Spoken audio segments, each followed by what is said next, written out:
Hello again, everyone. Welcome to another episode of Game Pass Grab Bag, your weekly podcast reviewing games in the Game Pass collection. Bring you three unique perspectives from varying skill range. I am the Steve Weeby of this episode. Andrew, with me are Billy Mitchell, Keith.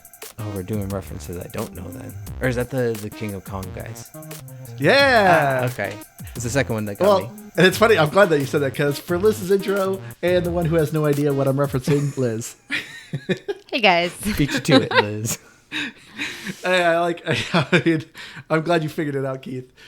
But yeah, this week was a game I picked, well, unintentionally picked, but we played Arcade Paradise by Nosebleed Interactive. Arcade Paradise is a first-person arcade management game where you are playing a young college dropout who just inherited her father's old laundromat, in which you discovered, hey, there's a couple arcade cabinets in the back of this laundromat. And you decide to kind of grow your own business and start your own arcade out of your father's old laundromat. But going around, Liz, is this a game or pass for you? This is a game for me. I think that it's a little difficult because I'm really bad at arcade games. Like, there's some that I love, but I'm not great at them. And so I found myself wanting more of the management side of this, wanting more of that. And also, I just wanted to do more laundry. So I like the game's Arcade Paradise. You're like, more laundry, please. Give me more tasks. Well, you finally got your wish, Andrew. We finally got a simulator game. It's been a long time coming. You've been playing all of them since they started dropping all over Facebook, and Facebook. Yeah, all over Facebook, all over Game Pass. We're Facebook grab bag here. Facebook grab bag. So all of a sudden, once they started coming on Game Pass, you've been all about them. And there's been a slew of them. And I've played a handful of them here and there. But this one is awesome, and there's a lot about it that I really like, and I think partly because it's maybe a little less simulator than the other ones, but all that to say, it's definitely a game for me. Yeah, this is a game for me as well. I have some issues. So obviously, like I said, you're managing this arcade. I agree with Liz. My biggest complaint probably is I wish there was more management in this game, but the whole purpose is you get to play these arcade games that you're playing. So it's essentially you're playing a management game with a bunch of mini games in it. And obviously when you're playing these arcade games, they're obviously very reminiscent of classic arcade games. But I would say none of them are better than like the originals that you would play at an arcade, because they're all kind of like weird and quirky. But overall, this game is a time sink, and I loved it. This game was just so good for me. Of just where I'm like, I'm going to play another day. I'm going to play another day. I want to do this. I want to do this task and this task. So it is a ton of fun. Yeah, I didn't originally mean to pick this game. I've just been putting a ton of hours of this, and Keith started playing it, and then he messaged me going, man, I've been playing this Arcade Paradise that you've been playing, and it's a ton of fun. So that's why we ended up doing this episode. But so getting into the story, as I said, this game takes place in 1992, early 90s. You're this young college dropout who apparently has this really rich father. He owns a meatpacking industry here in town. This town is kind of a small town that's dying. The only thing that's really popular in this town is this meatpacking factory. And so, since you were a college dropout, your dad's figured, this is a time for you to prove yourself, and he wants you to manage the laundromat. But you decide to go behind his back and just start building this arcade out of the laundromat. So as you're progressing through the game, your arcade's getting bigger and the laundromat's getting smaller. But did the story grip you guys at all? Grip me? No. And not even in my anti-story Keith way, really. This is a classic means to an end. Our age-old conflict of stories in this podcast. But I think it does just fine giving you a reason to want to do more than just manage this little arcade, because you're kind of trying to stick it to your dad the whole time, prove that you know what's better than him. But yeah, and I like the little dynamic you have with your sister who's messaging you and sort of helping you along behind the scenes to do your own thing, because it sounds like she tried to do the same but got shut down by your dad. So she's like living vicariously through you. Which I kind of like I like and dislike that a lot of the conversations, the story bits that you're getting are like on an AOL text chat on the computer. Oh, yeah. Just reminds me of those the good old days of AOL text chat. You mean AIM? I also, Yeah, AIM. Who called it AOL text chat? I don't know.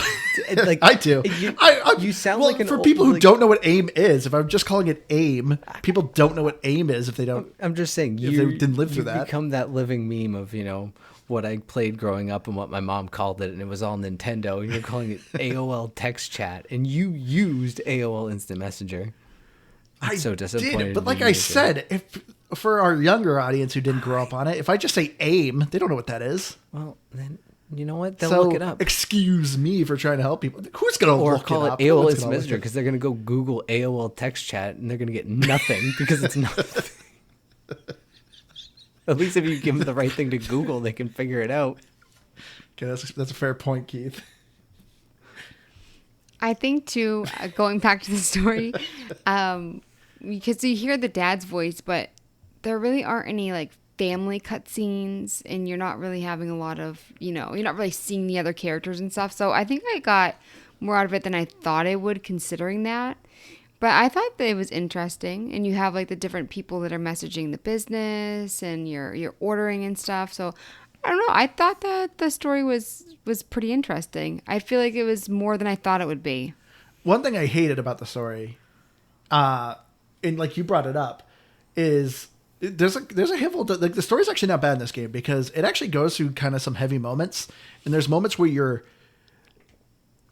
talking on AIM with your dad, and all of a sudden, like, the conversation is getting heavy, and your dad calls, but your character doesn't talk. So it's always your dad, you listening to your dad on a voicemail, which is really awkward of a way of like a storytelling element of like, he's like calling you up and then starts going into conversation with himself because you're not saying anything. It was a weird kind of story choice, but the story overall, I disagree with you, Keith. It's not just a means to an end. It actually was kind of interesting. I was actually intrigued to learn more as to what was going on. Well, I found out what happens at the end because of you, and I wish that I had played further to see like what happens. But yeah, hearing what happens in the end, it makes me want to play more. Well, and I do think it's interesting in the sense of being a simulator game. I know a lot of them kind of just run like, hey, you're garage simulator, so your grandfather died and you inherited his garage. and- You inherited his farm. and you just have people calling you up and saying, hey, here's what's wrong with my car, fix it. And so there's like just little tasks, and they build these little story element to it by giving you the job a description, if you will, whereas this simulator gave you more of an experience and a story. So I do think it's more like filling and more rich than most of its genre, and so for that I think it's good. But I don't think I was like, oh my goodness, what happens next? Like it was very point A to point B. There wasn't anything all that crazy about the story, I guess, that made me feel it. I do know what you mean with like those few heavy moments where it's like awkward, where you're just, the phone's ringing because you know that moment where someone is calling you and you know who's on the other line. You're like, nope, not gonna do that. So straight to voicemail. yeah, so like there's definitely ways that I think they do a better job than most of the genre, but I still don't think it's an overall like, wow, that was a good story. Did you beat the game, Keith? I haven't replaced the sign, but essentially. Oh, so essentially yes. Yeah. Yeah. Okay. So yes. Oh. I mean, we'll get into it, but did you get the awesome music video? I didn't, because I didn't replace this. Oh, I'm assuming that's what happens after I replace the sign. I am kind of. I think so. I thought you did it. Well, I thought it was like before that, but anyway, we'll save that bit a little bit later. But yeah, so as far as the gameplay element goes, as I said, it's a first person. You're walking around. It's mostly a laundromat at the beginning. You're picking up trash. You're pulling off gum off the walls. You're fixing the toilet. But one thing I loved, like, you're doing these very repetitive menial tasks. But, this being arcade paradise, it adds like an arcade flair to everything you're kind of doing. So everything you're picking up, it's, making arcade sound effects, or you have to do like a mini game of, With the plunger. With the plunger where you're fighting the toilet, and it actually has like a health bar. So like the game actually adds some flavor to just, instead of just doing these repetitive tasks, it makes them like these kind of interesting arcadey mini games. And then, as I said, as you're earning money, you get to buy arcade cabinets. The arcade cabinets come, you get to play them. And when you play them, each arcade cabinet has a certain task, like goals to do. So like if you're playing the virtual air hockey, score on yourself 3 times, beat the opponent 2 times. Like you usually have like 3 to 5 objectives you need to do to beat this arcade. And when you do, they generate more money. You get more money, buy more arcade games, and rinse and repeat. I don't know about you guys, but I found the gameplay loop of Arcade Paradise so addicting. Like just doing like at the beginning of just like cleaning up trash and doing laundry, like I felt like if anyone was watching me play this game, which you were at first, Liz, you were watching me play this game and you're doing laundry, like it looked super boring, but it's an addictive gameplay loop. I absolutely agree. I mean, it's what I say all the time. It is a game that is in bits and bytes, and it happens all kind of so quickly that, like you mentioned when you were talking about your gamer pass, where it's just always just like, well, I'll just do one more thing, because every one more thing feels like 2 minutes here, 5 minutes here, and it is, and it's all 2 to 5 minute blocks. But you will just chew up those 2 to 5 minute blocks so quickly.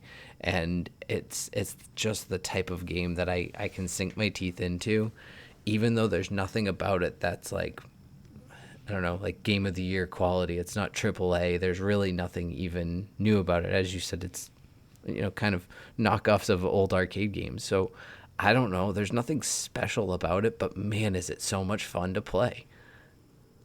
I would get myself excited about saving up for something. So like the pound ones, the things that you can get, or from the to-do list with the games. And so did I explain that well? No. Let me real right. quick. So yeah, you can explain it. There's what Liz is trying to explain. There's 2 types of currency you're earning in this game, which is kind of I think a joke. You earn money, like actual regular like US dollars, and that's what you use to buy arcade games. But then eventually your dad's like, oh, I'll pay you real dollars. I'll pay you in real pounds, as in like the British currency. So you have US dollars in British pounds. The British pounds you use to upgrade your character. So you can carry more trash, get someone who empties like the hoppers of the coin machines for you. And so every day you have a 3 task to-do list. Play a game for so long, walk down the street. Like they could be random. And those will get you pounds. Yes. And those are the ones that I was saving up for, because I'm not good at arcades. And so Andrew, he kept telling me like, oh, those to-do lists are so easy and stuff. Some days they're not very easy. Yeah, but some are stupid easy, some are stupid hard. Well, the assistant manager that empties out the hoppers, I really wanted that because I was expanding the arcade. I was getting a lot of machines and I was like, that's what I want. And so for me, like I would get really excited about the new day to see what the lists are and stuff. So that really kept me going. And honestly, a lot of the stuff on that really got me excited. So it's like I wanted to upgrade all the things to go fast. I didn't upgrade like my speed or anything yet, but that actually got really addicting for me, but also frustrating because like I got the walking up the street one once. Oh, I got that a good amount. I loved really? getting that task. I never No, got I that got- one. I don't think ever. I thought you were. Oh, I thought really? You literally made that. I got up all the when you hard were talking ones. about No. walking down the street. I got it like 3 times. It's to take a walk down the street and you literally walk down. It's like, here's 20 pounds. It's like, sweet. Not a single time did I ever get that. So it's a weird thing. I think I have 2 feelings about it because I do like that it's an ever-changing element within the game of goals to accomplish and things to do. Because where this gameplay could have fell very quickly flat would be, hey, here's just a bunch of arcade games. Go wild with them. I'll play them, but I don't really want to aimlessly just sit down and play any of these kind of mediocre games. But if you give me all kinds of dumb little tasks and chores and goals to do, I'm absolutely going to do that. So my issue with the to-do list is twofold. One is myself that I just kind of ignored them for a while because I was just more focusing on the individual goals. So I set myself back a ways. Like I was pretty far into, I don't know, having my arcade built before I finally started focusing on them. But my other complaint is it just takes so long. Like I'm pretty much at the end of the game right now. I have like one major task left to do, but I've essentially beaten the game, and just saving up for those things to get like the 2 big ones, like the car and the watch, is taking forever. It's like 70 to 80 a day at most that you get with these tasks. And so it's just a chore. But outside of that, I love the element of it because, as I said, it even, mixes up just having these set goals on the machines to giving me a reason to try a different machine. Maybe I've been focusing on one for a while. I'll go play this one because now I have a to-do for it. So I did like the element as a whole. What I thought was interesting, going back to what we were saying at the beginning about wanting more management. So when you're playing the games, sometimes the machines break and you take out that little disc thing and you flick the cockroaches off or whatever they are. Which is a joke of you're debugging the game by actually getting rid of bugs. Oh my gosh, I didn't connect that. Oh, you did it? But what I think is funny is that they didn't really do anything in the laundry room for that. Yeah. Because I think I've said on this podcast before that growing up, we would have to go to the laundromat because we never had a washer and dryer. We'd walk to the nearest laundromat. And machines are always broken. Anyone who's a regular at a laundromat knows, like, that machine doesn't dry. That one, the spin cycle's awful. Like everybody knows. And so I thought it was interesting that they didn't do that. You know what I mean? They had like the clogged toilet and different things. But the biggest thing that's annoying at a laundromat is that there's always those machines that are broken. That's a really good point. Like it's so funny. It's like, because it's so simple, and I don't think it takes anything away from the realism of it. But it would be like just one more fun element of like a little thing to do, and would add a ton of realism, because I spent many years at a laundromat as well. And there's always something wrong there. Liz just legitimately wants a Laundromat Paradise game. I mean, I do. You could just do that, but it wouldn't be very fun because it doesn't give you a lot of laundromat upgrades. Which, that's what I was kind of expecting. I was expecting to maybe have options of, do I want to upgrade the arcade or do I want to upgrade like my laundry machines or something like that? That would have been kind of a fun little like split in the game where you could decide to like, all right, you know what? I'm actually going to listen to my dad. I'm going to tell my sister to like kick rocks. I'm going to go and I'm going to do the laundromat thing. And nobody likes video games. Yeah, everyone. Laundry's the future. Most of the people in the town work at a butchery. I mean, they probably need a good laundromat. So why not cash in on that as well? But also, I mean, look at where arcades are now and where laundromats are now. You know what I mean? You still need laundromats. They're both dying. Well, do you know what's funny? You're just saying like upgrading your laundromat. I was visiting family this past week, and I got to go to a laundromat like I used to growing up. I brought my mom there so she could do her laundry. And I mean, this is kind of tying into graphics. But when I went as a kid, like, it looked just like this game. Like, the same carts, the same, like, little pull things for the detergent and all that. I walked in, and, like, some of these machines must be from 1992. And I didn't look at the laundry one, but the carts were the same. Like I don't really go into a laundromat and ever see an upgraded laundromat. You know what I mean? But arcades, though, so we went to Tennessee, and we went to, like, a really snazzy arcade, and then I went to one at the beach, like, near where we were staying, visiting family, and it was so run down. Yeah. They actually had, so they had machines that didn't work. They ate your quarters, but they also had them rigged, so you didn't get as many points and stuff. Like, it was just a run down, like, hole of an arcade. Yeah, hasn't changed exactly in decades. You're talking about. Yeah, and do you know what? Like, I remember going there as a kid, and when you scored 100 points, you got 100 points, and you got the tickets for that, you know? And now they're like, oh, we're gonna sneak in a 60 points there. It's like, no. But it was like all the machines that were rigged, and it was just like sad and depressing. But I know, like, I feel bad for a lot of like the current generation of. They just don't get to understand the joy and excitement of arcades, because arcades are few and far between. And honestly, the arcades now are not good because, like, yeah, like Liz was saying, we've been to a couple and they're all just like ticket machines. Like, there's no more real arcade games anymore. They're basically all Dave and Buster's now. Yeah. And like, it's just kind of sad. Like, I know there isn't much of a market anymore for it besides like Dave and Buster's, but it's just like, yeah, you no longer have that arcade that's down the street. Like, I remember, and when I was in high school, I don't understand how no one's remade this game, but Dance Dance Revolution was like the hottest thing. Yeah. Yeah, and everybody loved it. Like, that game was making like thousands of dollars at every arcade. I had someone in my high school that literally dropped like 50 pounds because he was going to play Dance Dance Revolution every day. Like, he literally would ask anyone who would drive him to the arcade just so he could play Dance Dance Revolution. And which is kind of funny that you get to have a Dance Dance Revolution in your game, but I don't know how no one's remade that game. I feel like that'd still be a very good arcade game today. I think they have them at Dave and Buster's. They just give tickets now, and it's. Oh, that's so lame. I mean, yeah, I'm not saying Well, I it's cooler. I'm just saying I think it still exists in that capacity. I also think too, like the rundown arcade that I went to, a lot of the games, like once you know how to do it, it's easy. So for instance, like skee ball, something like that. Like once you kind of have the method, it's really easy. Yeah, it's easy. You get the ball and you throw it down the ramp. No, but if you look at a certain spot and it can go whatever. But there's a lot of games like that, and I just like these games were fun and challenging in the game. But I also like I'm so bad at them that sometimes I just didn't want to play. I think that was like a big thing for me, where just like I'm just not good. Well, in total, there's what 30 some odd cabinets you can play now. At least 2 of them are duplicates. I think of it's each other. listed as. Yeah, I think it's listed as 35 plus. Well, because there's DLC, which I meant to look at it more.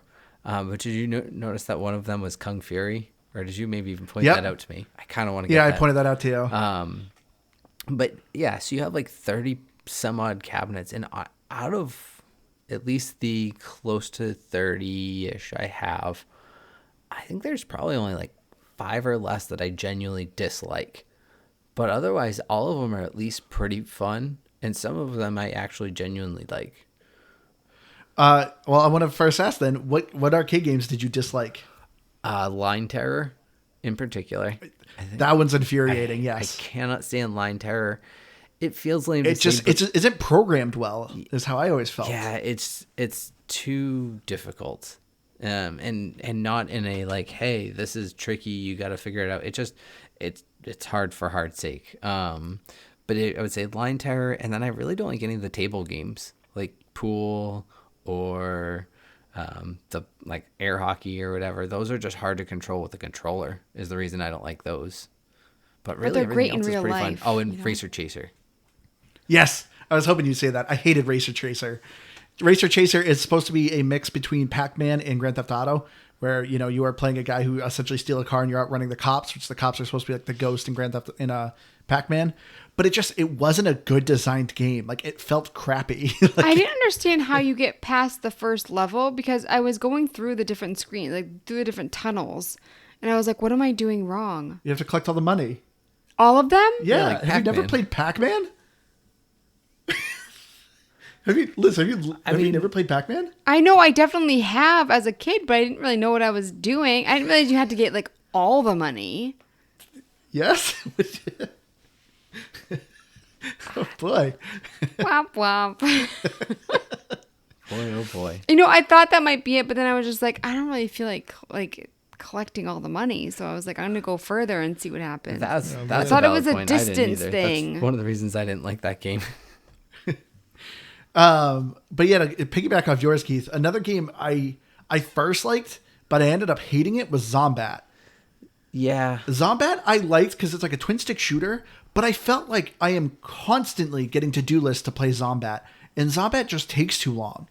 And so like I got so sick of that game because I always felt like it was giving me a to-do list to play that game, and I got sick of it. I'd agree with that. I got that a lot, and it was always a gun that I've never gotten before, and I just, again, I had trouble progressing in that game, but I did enjoy it. I really didn't care for Wood Gal Jr., which was essentially kind of like Candy Crush, but just like, I don't know, to me, I felt that game just felt just irritating. That one I liked at first because I liked the element of like, oh, it's kind of like a walk around RPG, you fight the enemies and you collect things, but it got really repetitive. Like I beat it, but I didn't I didn't unlock the endless mode or whatever.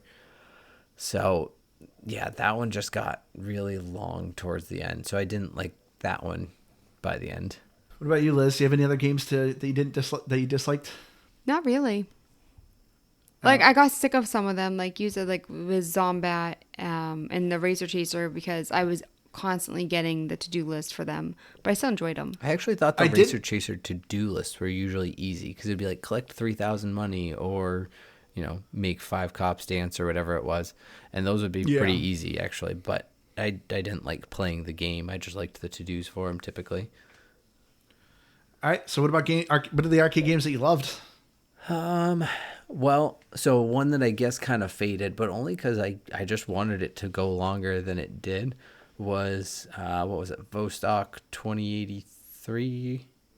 Oh, Vostok 2023 or whatever. Yep. That was one I really liked at the beginning, and I didn't get bored with. I don't know, I ran out of things to do.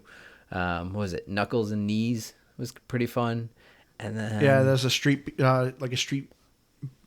of Rage copy. I think probably my number 3 of one that I always liked playing, even when I didn't have any goals left to do or didn't have to dos, I would just play it for fun, would probably be Stack Overflow.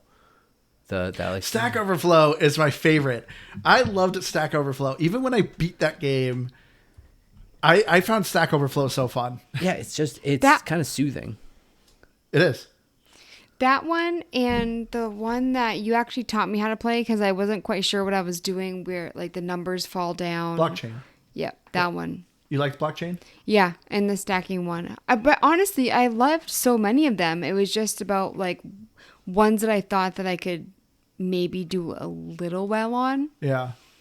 Yeah, like there's a handful that I always kind of enjoyed. One of my favorites, I really like the simple, like just pushing 1 or 2 buttons. So Attack Vector, where you're a tank and you literally just have to shoot a helicopter that comes on the screen. I was so bad at that. I loved it, but I was so bad at that The one. amount Like, of times the I games- hit 29 on that, and I cannot hit 30 because I start to panic towards the last 20.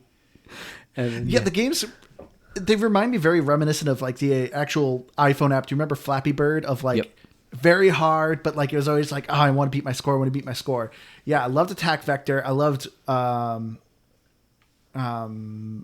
Wood Girl Jr. I think it was, Yeah, and then Wood Guy Jr. This is one of my complaints. Is those 2 arcade cabinets are exact copies of each other. Like they didn't change the gameplay at all. All they did was just change the person, which I think is kind of meant to be like a little bit of a joke of like Pac-Man and Miss Pac-Man, but Miss Pac-Man is actually meant to be known to be a harder arcade game. Like that's the whole story of it. Well, that would make sense too, because on Wood Guy Jr. a little bit, it has a high score to hit, I think.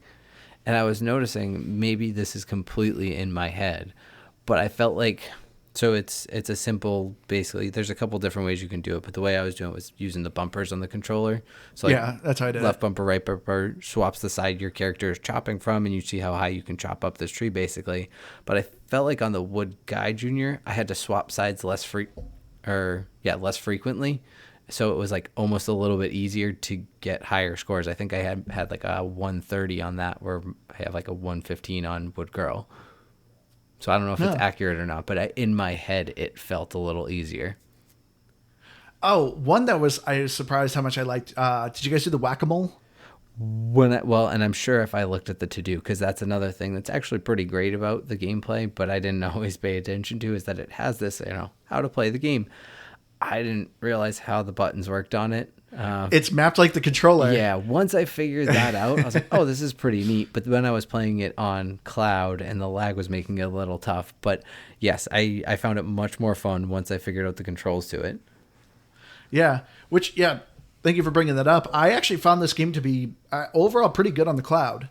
Like, as Keith said, some of these games, like, you're kind of meant to be a little bit quick. Like, as we're talking with, like, the Wood Gal Jr., where you're chopping the tree, you kind of need to be quick with your actions because you're on a timer. But overall, I thought this was a really good cloud played game because, even if you're playing through a day and you have to stop, you can quit and save, and it'll just, like, end the day early. But there's really no, like, penalty. Like, it's not like, oh, you didn't do all your tasks today, you lose money, your arcade's, like, not doing well. It was always kind of a way of just, like, kind of ending the day, and just, you can come back to the game anytime. So I thought this was a fantastic cloud play game. And this is definitely a game, even though I've beaten it, like, I was just playing Liz's game, I could easily pick this up, and I'm going to play for a couple hours. Yeah, I love that you picked up my game because you were going to do the cheat at the beginning that makes it's a gold laundromat, so you get all S's. And you're like, oh, yeah, do you want to play this? And he, like, was doing that for me. And then he just starts playing. He doesn't even realize. Another thing I wanted to bring up about, like, ending the day. So when the laundromat closes, you still have a little bit of time that you can play if you're already in a game. Yeah. But I thought it was frustrating that I don't know if this happened to you. After hours, you couldn't see if you did something on your to-do list or how much time you had left. So if it says spend 10 minutes on, what is it, blockchain, whatever it's called, then you can't see where you're at, but during the day you can. Yeah. So for me, I'm like, well, I don't want to keep playing if I did it. You know what I mean? Yeah. So one pro tip, if you do pick up Arcade Paradise, so obviously this game is timed of like how a day goes. After 23 hours, 11 o'clock, the arcade closes and you can't do any more tasks. Like you can't do any laundry, you can't play any arcade games. But if you're in the middle of playing an arcade game, time will never end. Like it'll say like, oh, it's 2 a.m., you should go home. But it won't penalize you. So you literally could play that game for hours and hours and hours. It's not like, oh, the morning's here's the next day. You pass out in the middle of the arcade. So if you ever want to work on an arcade machine, just make sure you are on it before the place closes, and you can just spend as unlimited time you want. And there's no penalty. You can just stay there and just do all the tasks within that one game. Well, and I wish I discovered that earlier. I feel like there's the window of time between 11 and 2 where you can like still do stuff within the laundromat and like arcade, but it's once 2 a.m. hits, that's when it's like, no, you can't start anything. And I don't know, that's not really a big difference, I guess, but I guess in terms of that kind of being your 2-minute warning in real life that you have the place closing up. Yeah. But yeah, just like it kind of stinks like playing this. I really wanted more management though. Like that's my biggest complaint is because I always love management stuff. Like I thought for sure I'd maybe open up like a snack bar or a pizzeria or something like that. And maybe even possibly like a prize counter and you deal with tickets and stuff like that. But I was really disappointed in the lack of just customization in this game. Like also you can't really design anything in the arcade. The only thing you can do is just move the location of the cabinets, which once I placed a cabinet, I never moved it. But they're like, oh, if you put a popular cabinet next to a least popular cabinet, it boosts them. Like, so the least popular cabinet will make more money. I never cared to remove things around. Well, because I don't think it makes enough of a difference. Like, I think I have it maxed out, like Zombat, which I think is a pretty popular one in terms of like like a base popularity. It still racks in like 35 an hour. And then I don't know, my least popular, like the pool table is still like $22 an hour. So yeah, it adds up over time because I mean, in the grand scheme of things, the game does mostly deal with thousands of dollars. It doesn't get into millions and all these crazy numbers, but it still just feels like, I don't know. I do like that you can go in and you can manage the games a little bit, like you said, the location, and you can manage, the price within increments of 50 cents, 50 to $1.50, and then easy, medium, and hard. And it shifts how much you make per hour based on that. So it's like fun to mess with that. But really, again, it became one of those things by the end of the game. I was just like $1.50 hard, $1.50 hard, and you just play it a bunch and get it up to its max. So I liked it that it had that, but I wanted it to do more. So I agree with you in that sense, Andrew. I also am wondering, so with this game, I wonder if it'd be hard for people to play or for people who hate doing laundry. Like, I know people You're not really doing laundry. You're holding No, but it's also... do laundry. Which I understand. But there are, like, certain chores that I dislike doing. Like, when a game comes up and it's like, oh, you gotta drive. I'm like, oh, well, I avoid that in real life, too. Like, I don't want to do it. But I don't think, like, you understand how much some people loathe doing laundry. I mean... But I didn't like that aspect of it just because it felt like the most tedious part of it. I did find, and maybe it had something to do with a setting I had, is if I just quick tapped A on, say, like the laundry or the dryer, it would automatically do the circle as long as I didn't push any other button. So I didn't have to hold A every time. Which I didn't care. Like, what's the difference between holding and not holding? You still have to wait. That's the thing that I didn't like, the waiting. I agree. I'm not saying that it was like, oh, wow, this is so much better, and all of a sudden I enjoyed this aspect of it. But no, it was nifty. And it at least made me hate it a little bit less. And the options menu is where you could change that to do laundry. You either just press A or hold A. You can toggle that. Oh, okay. And also, I've spoken to people in different countries that I guess like having a dryer isn't the norm. And so I wonder if, laundromats around the world, do some people just not have dryers? Or is it just like they just have them anyways? Isn't that weird? Maybe they just don't have laundromats. Maybe. Well, no, because people's washing machines break. I don't know. You know what I mean? So I was just curious about that, because it's like where my brother lives in Australia, like they're like, yeah, nobody around here has dryers. They just hang everything. And I know people from other countries that it's the same thing. I just thought that was weird. International listeners, tell us, do you guys have a dryer?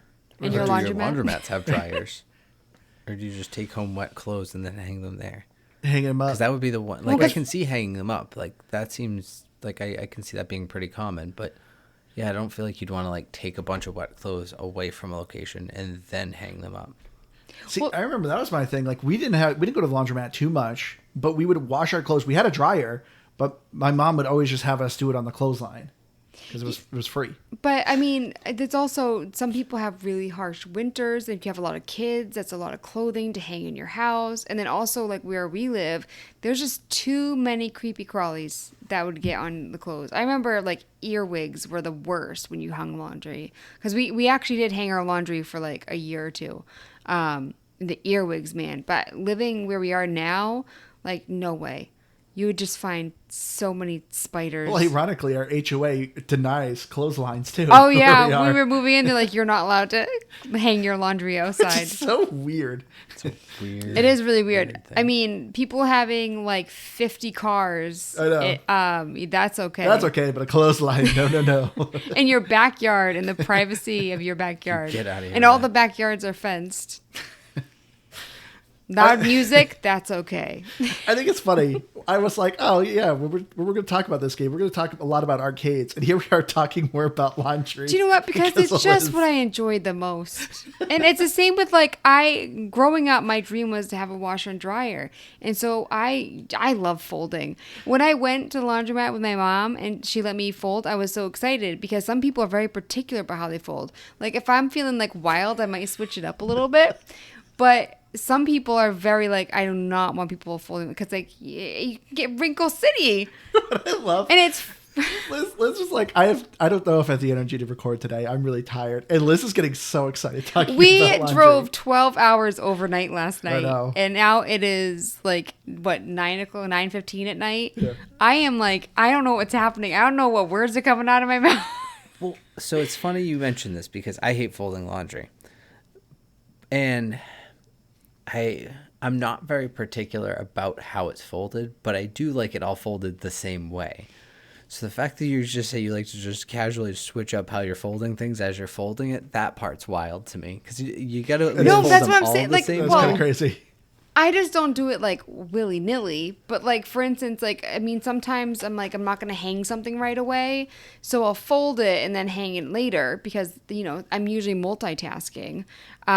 But no, I don't have some shirts folded, lengthwise in half versus like the sides folded. Okay. I'm not a savage. Okay, You know? that's where you had me concerned, because I'm like, okay, I don't have a lot of concerns, but I do at least like it all uniform. That's all I ask. Well, I bought these like sock organizers because we don't have a bureau. But like I decided to change how I fold my socks. All of my socks are folded the new way.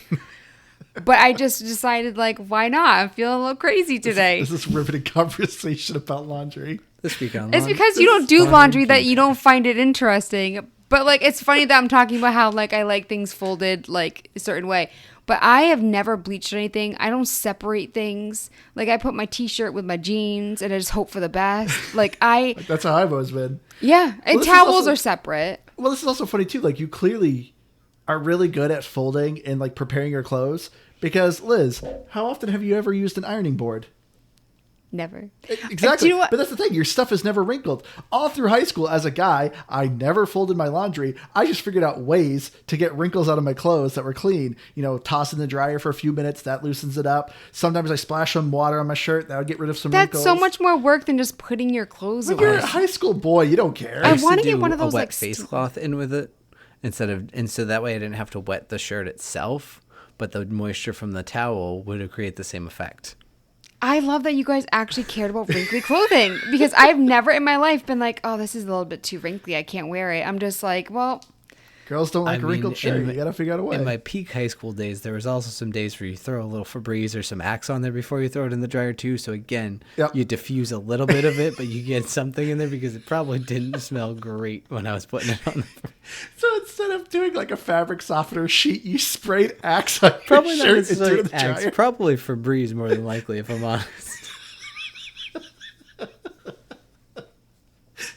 No, that's when you wear a shirt for like 3 days straight. You just splash some Febreze on. You're like, no, I don't need to wash it. It's good. It smells good. See, that's It's weird. a odor I feel like remover, right? I can wear pants for more than one day. Like if you have a pair of jeans, I'm not gonna like every time I wear a pair of jeans throw them in the dirty clothes bin. But it's 3 days for a shirt. Well, if it's a new Oh, shirt. but you know what? This is another thing guys know.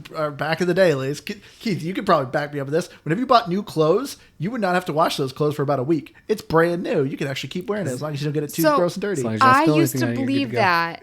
Right? Yeah, there you go, Keith. I used to believe that. And then this year I got a new pair of pants and I had like a weird reaction to it. And I've never happened before in my life. And it took like weeks for it to go away. And I mean, nothing like too gross. And that's not what I'm saying. But like my skin had a reaction to it and it wouldn't go away for weeks. That's never happened before. So now I'm like, no, I got to wash it. First time ever in my life that's happened. It was horrible. But yeah, normally I would. But then also like, not to be like too risque. That risque is not the word. But as a woman with bras, sometimes Well, don't use the B word, Liz. It's really risque. You have to put it explicit on this episode. Stop. No, but Next sometimes thing you know, like you're I gonna be feel talking like about women can be a underoos. little gross. Long johns. I'm just saying women are also gross. No, that's not. That's That's just you. That's probably That's not true. I don't know. It's probably not true. Oh, I'm sorry if people are not finding your laundry conversation interesting. I just really like that part of the game. I'm sorry. I'm really curious of like how many people have like the same ideas of laundry as like me and you, Keith, of like how we were in high school. Oh my gosh, this reminds me. I know you're trying to get away from the laundry conversation, but it blew my Liz is mind. going back to it. Andrew was talking to a coworker who said that every single time they shower, they put their towel in the dirty laundry. They use a different towel every single day. Blew my mind. Well, so Oh, here we go. again, Am I a gross person? There's no. I mean, there's like, 10 years like college bachelor Keith. I don't know. My towel. Keyword my towel got washed when I did all of my laundry. And I had about a week or 2 weeks worth of laundry depending on the week. So yeah, there was those, and now I don't know, I'll reuse it once, maybe twice, but I try not to go more than a couple showers with the same one at least. Because for me, like, I don't really like keep it on for long. I'm the type of person, like, if I wash my hands, sometimes I'll just dry them on my pants or a hand towel, but it's like a light dry. Well, if you've done a like, good job washing, you should just be You're washing, clean. drying clean water on yourself, on the towel. Yeah. This is where I don't fully disagree. But It's I'm just after, like a quick pat. I'm not like keeping it on. Do you know how some people like keep it on? Like, oh, what am I gonna wear? No, it's like pat off.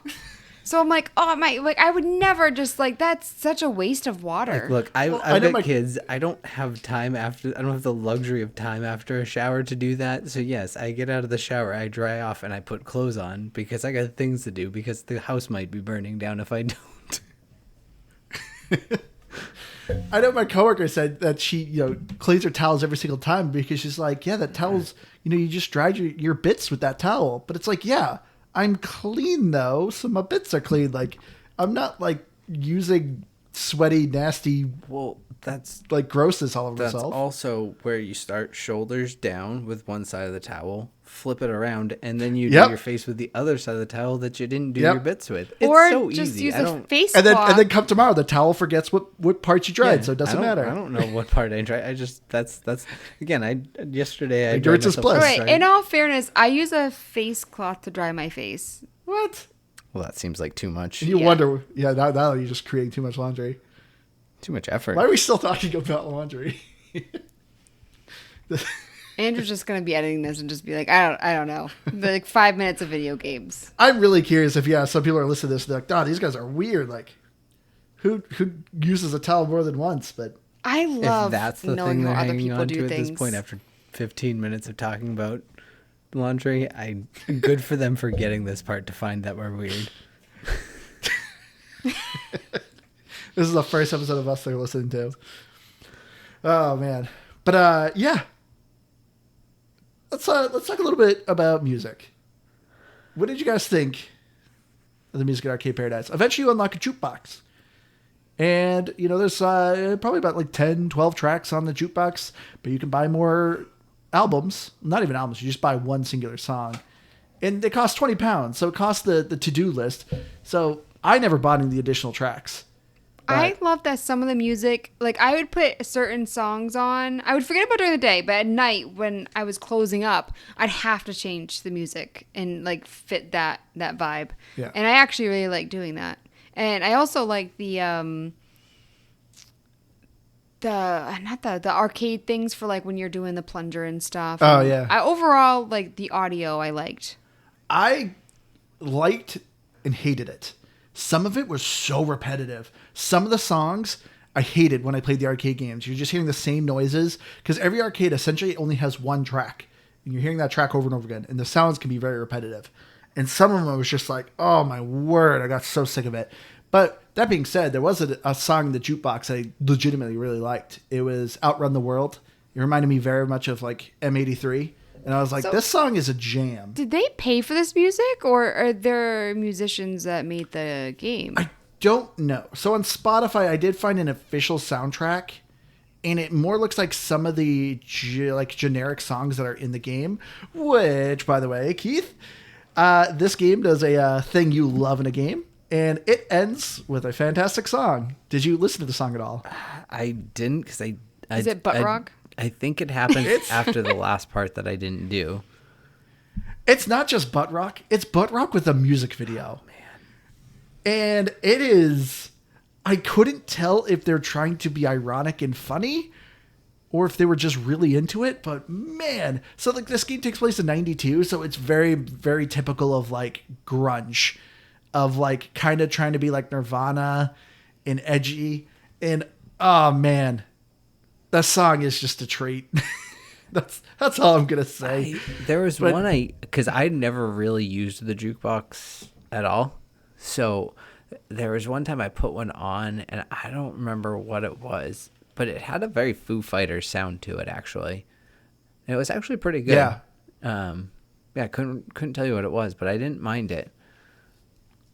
I just wish what I hated about the jukebox is you would have to stop, and when a song ended, stop, go to the jukebox and select another song. Like, I wish you could put it on shuffle or something like that, or repeat. Because like I said, there was that one song in the jukebox that I really loved. And I'm like, honestly, if I just list this one song over and over again, I'd be fine with it. But no, I'd be in the middle of my game, the song would end, and then the annoying arcade song would come on, and I'm like, okay, this is annoying. Did you ever just mute it? The game sometimes? Sometimes, yeah, I would. But there are some arcade games that are like, there's a Dance Dance Revolution game where you have different soundtracks. Some of those songs are actually pretty good, and actually you're playing the arcade game with a different soundtrack, which is nice. Same with Space Race Simulator. You're also picking a different soundtrack. So the music was very odd for me. Like I said, it had highs and lows because there's a lot of repetitive noises. I heard a lot too. Yeah, I think But largely you could play a lot without it. I think yeah. Oh, you definitely could play this game on mute. 100%. Yeah, I think I basically just had mostly the bass jam to get your booty on the dance floor. That one. It's a good jam. That was the line I always heard, so. I don't know that one. I think she's saying get your booty on the dance floor.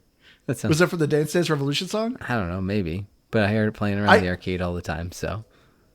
I literally played, every time I played the Dance Dance Revolution game, the game was on mute.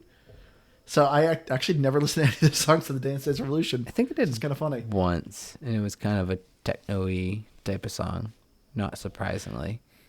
But it wasn't bad. But as far as the graphics go, Liz, you mentioned that you really like the design of at least the laundromat. But it was very accurate. yeah, the overall graphics to me were were fine. I do like that every arcade game was very different. They ranged from really pixelated or sometimes just like the typical green and black graphics and it's just lines, but then some of them would actually get kind of like 3D. So like every arcade had a very unique style to it, which is nice, but overall like the graphics of the game is just fine. Yeah, I think it's just that I don't think they needed to be more, and so I don't think they were lacking anything, but they were definitely nothing in particular special. And then you could take it, really even one step further, where they had, and there was an achievement for it for the arcade, what they called arcadeception, where on Knuckles and Knees, you would go into an arcade inside the arcade game and play more arcade games. I actually didn't do that one. You didn't do that one? No. Yeah, it's the one where I don't know if it's the spoiler of the one where you invest. It's the Streets of Rage one. Yeah, where you invest in it with your friend or whatever. And yeah, as you go along, there's an arcade you walk into, and there's 5 arcade or cabinets there. It's like Snake, Racer, like Pong, and yeah, they're very much just like 2 lines basically. But it's kind of funny that I don't know, it's like a game about playing games that you play a game. It's a whole thing. It's very meta. So yeah, and that's an achievement. So we could talk about achievements. You're welcome. So overall, the achievements of Arcade Paradise are good. I'd overall recommend for achievement hunters. As far as like time to beat, you're looking between 25 to 30 hours, but none of the achievements are missable. You just said they're grindy, right? Yeah. I mean, a lot of them are story driven, because there's a bunch of story progression achievements. Near the end of the game, there's to have like $250,000 in your bank account, which that just takes time. The worst ones are to unlock all the character upgrades, which I said you need the pounds, the daily to-do list. That just takes a long time. As Keith said, at tops, you maybe make $70 a day. And like you need thousands of dollars to unlock everything. And there's another achievement to unlock all the soundtracks, which those also are like 20 pounds each. And there's like 20 tracks you can unlock. So once again, it's just kind of grindy. Like I really wish this game had because once you're at the end of the game, you can't buy any more cabinets. The cash is 100% worthless. You can't do anything with it. So like I was kind of I was disappointed that there wasn't a way to convert your cash into pounds to kind of speed things up. That would have been really nice. Overall, I think this game, kind of another side note, this game needs a couple quality of life patches. I don't know about you guys. I got a handful of bugs playing some of the arcade games. The only real bug I ran into that comes to mind was I was like trying to pause the game and I was doing something. So like it was one of those rare instances when you hit the start button, it brought up a pause menu instead of your little PDA that you had. Yeah, and I couldn't unpause it, right? Exactly. Yeah, I had that happen to me one time, but otherwise, no. I didn't always like some of the mapping when I was trying to pick up trash, but that's, I don't know. I don't think that's a bug. That's just a well, it's a quality of life thing. Yeah, I'll give you that. Yeah, you could turn on a crosshair, and I was like, cool, if I turn the crosshair on, maybe I could have an easier time picking up the trash. No, it's really finicky. In fact, there was some trash, like, I literally could not pick up. And so, like, it was kind of weird. Like, this game just needs a little bit of patches to fix some of that stuff.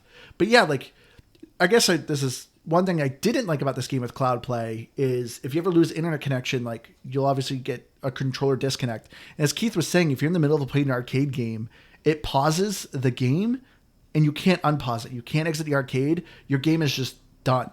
Like you can't even like end the day. You just have to shut the game down.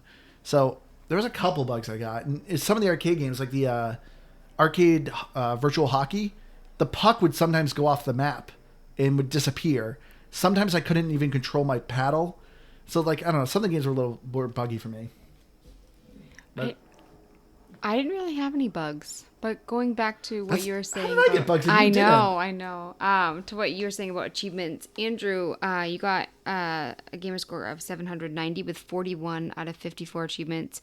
Keith in second place, 570, and I only got 175, but I put a lot of time into it, so it's kind of, I mean, honestly, that's surprised. That probably goes back to a lot of when like you don't try for them as much because you don't like it's not something you're looking for, because a lot of them are probably things that were pretty doable, but you just, if you don't focus on it, you're not going to do them intentionally, at least. So yeah.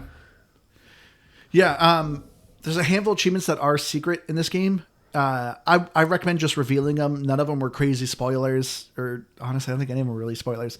Another pro tip I have, though, it's an achievement, but I recommend you do it early in the game. I did it for Liz, but there's an achievement called the Inomac code, which is Konami backwards. So if you're a longtime gamer like me, you probably know the infamous Contra code of up, down, up, down, no, up, down, down, left, right, BA start. If you do that at the intro screen, like before you can select to continue the game or whatever, it just says Arcade Paradise. If you enter that code of up, down, down, left, right, BA start, you'll see a golden washer machine icon appear on the main select screen. And you get golden washer machines until you shut the game down. So I did that for Liz. And when you have golden washer machines, whenever you do the laundry, you're based on you have a rating system. So if you do the laundry quickly, you get an S rating, which will give you $30. And then, there's a B, and then C is the worst, which only gives you like $5.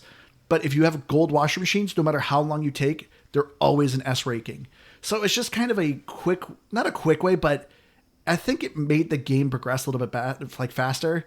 Because it's always kind of annoying to be playing a game and you get a notification that the washer's done.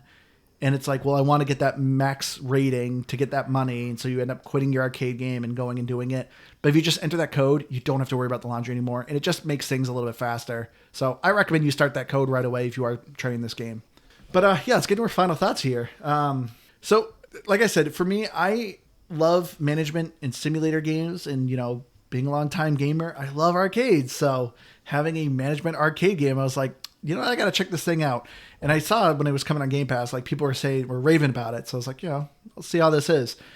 Overall, Arcade Paradise is a ton of fun. It's a game you can easily sink hours into. It's super relaxing. It's just really chill. I love the aesthetic of it, of just being early 90s.